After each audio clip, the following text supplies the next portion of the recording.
or thyroid disorder, I would go, I mean, I personally would go in my book, page 546,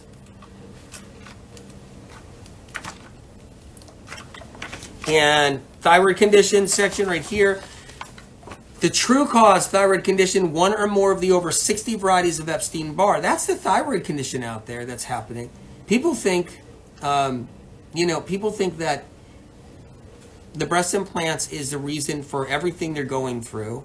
It definitely is a trigger. I've talked about this, but you got to have the viral issue. You have to have something else happening, and so just know that. Just know that breast implants are totally up. That's up to the person's soul. That's up to them on what they're doing in their lives. It's like, I am not a person to judge whether a woman should get breast implants or not. That's not my place. I'm not supposed to judge anyone for that, because that's all about how someone feels about themselves, or how whatever's happening inside their soul, inside their heart, inside their spirit, about how they feel about what they want to do in their life. But what I can help with is, yes, if something's happening to breast implants where they're leaking, or something's going wrong, it's going to trigger something else that's inside of you. Plus, breast implants, it's just like, you always have to be concerned about anything. But if it was me, I would just be focused on like a protocol. So I'm talking about thyroid here. I'm on page 546, and different protocol that's in here. That's what I do. You take it to your doctor too, in the whole bit. I would also make sure I'm doing the heavy metal detox cleanse. So I would actually, if I had worries, concerns, or breast implant issues, I would do the heavy metal detox cleanse, is what I would do. And that's what I would do. And work on getting metals and things like that out of you. It's important. Metals and other toxins, because they're really incredible for metals and other toxins. All right. And then maybe take out some troublemaker foods like eggs and dairy products. And you look at the troublemaker section in Cleanse to Heal right here. Going to the next place we're heading. Okay. All right. So I'm on another question right now, you guys. How to take iron supplements for anemia? You said that anemia is commonly caused by viruses, and viruses feed on iron as well. Tara, thank you. That was my question, and I am doing the heavy metal detox cleanse. Thank you so much. Bless your heart, and I'm proud of you. You just need to know that, Tara. I'm really proud of you. Truly am. The fact that you're doing any of this, the fact that you're working on this, you're going to work on your thyroid, all of this, I'm blown away and really proud of you. Really proud of you. And thank you for being here tonight. This is just awesome that we're all here tonight. So here's a question. How to take iron supplements for anemia?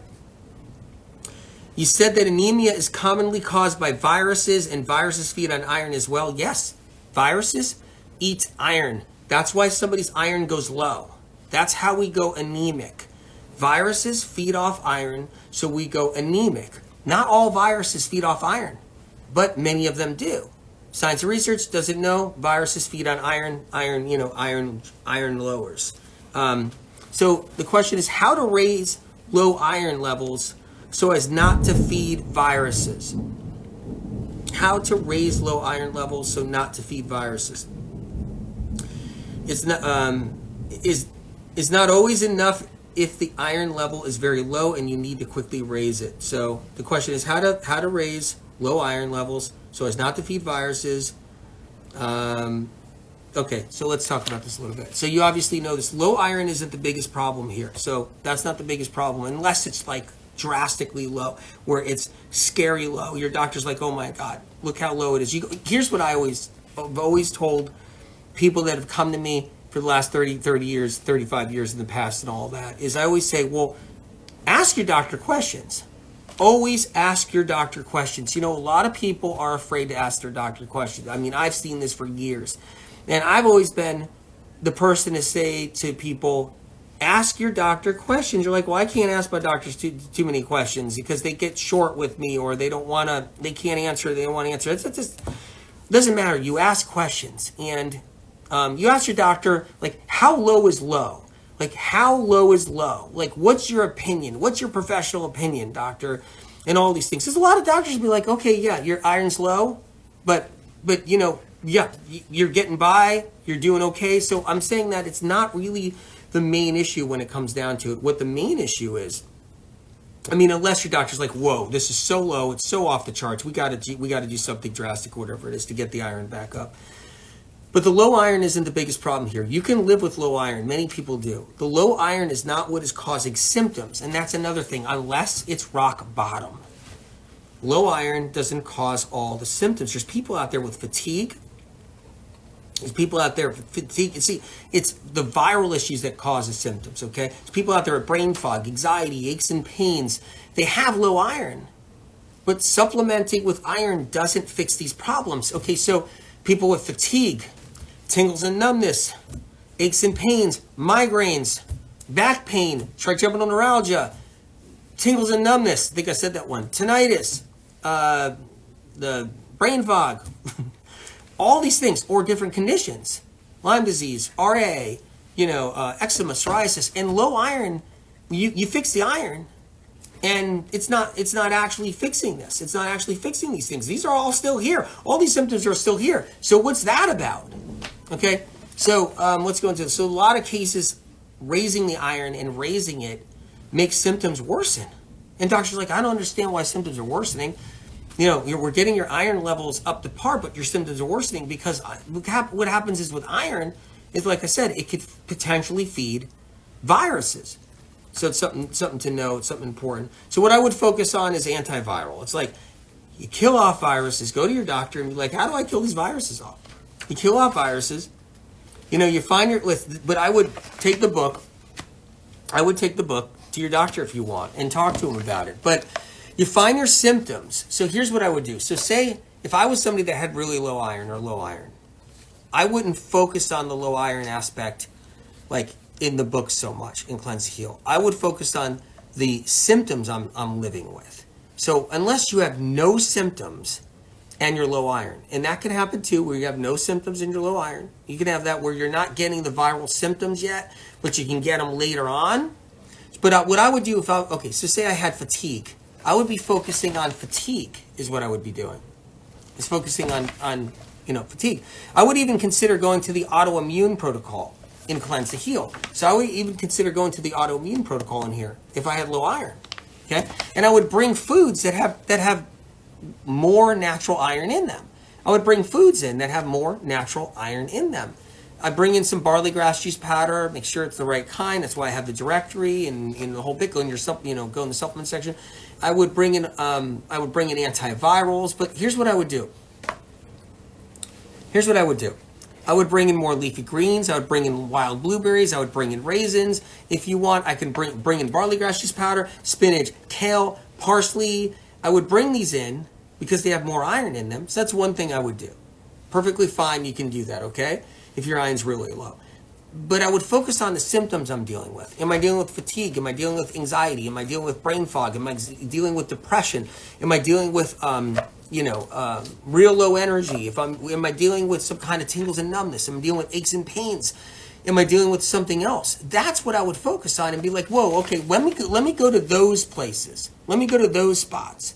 And then I would read and learn what the true causes of those things are. And what you'll realize is the low iron is really just a leftover result of a real problem you have.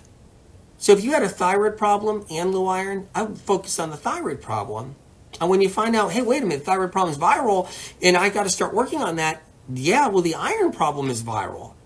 So the iron problem is like this little kind of like on the fringe, it's on the edge. It's on the edge of everything else, really, but I'd focus on your symptoms, unless you don't have any. So then, like I said, bring in those foods if you want. I'm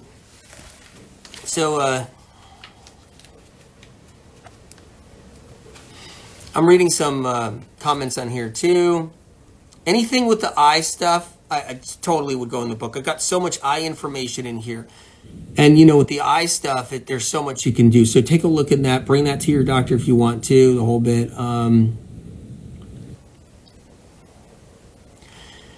Please advise about low white blood cells. Have you talked to your doctor about that? Because low white blood cells is also viral.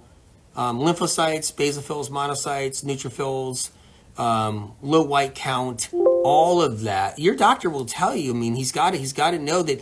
I would ask my doctor to test for viruses.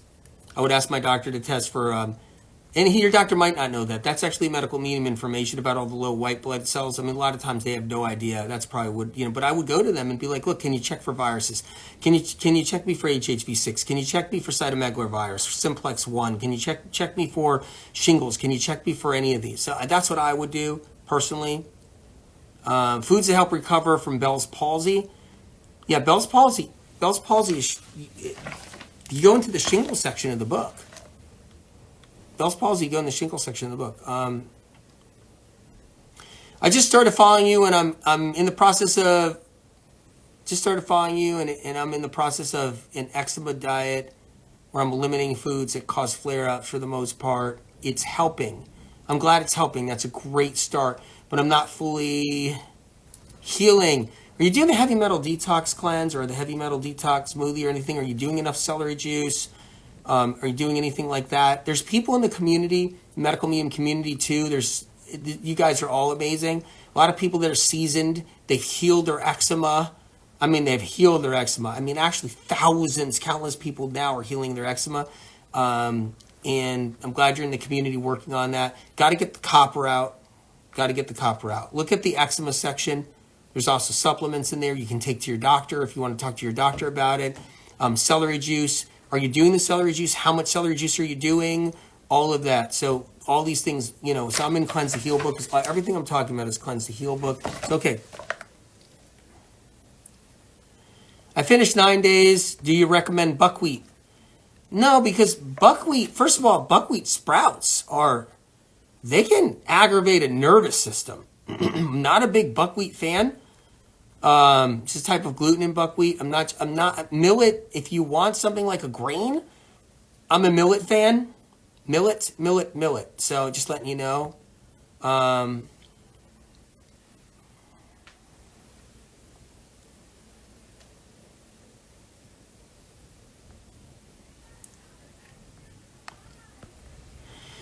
It's a good question.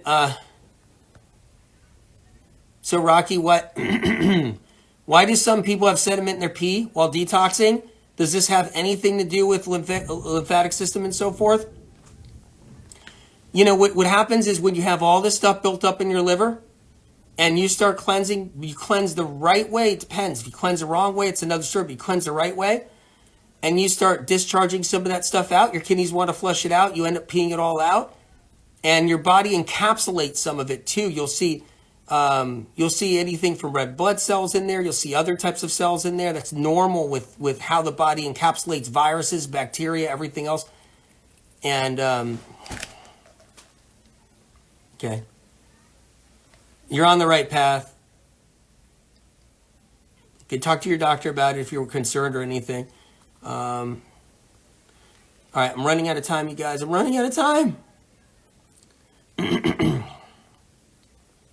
Okay, we're running out of time. Neurological Lyme. So Nina, neurological Lyme treatment. You read the Lyme, Cleanse to Heal. Learn about Lyme disease. Learn about it. When you read that, your mind will be blown so you know what to do. Take it to your doctor if you like the whole bit. You'll see the protocol, all of that. Take the protocol to your doctor. Get working on it. You guys, I'm heading over to Facebook. We're going to do a whole different set of questions. And I love you much. Bless your heart. God bless you.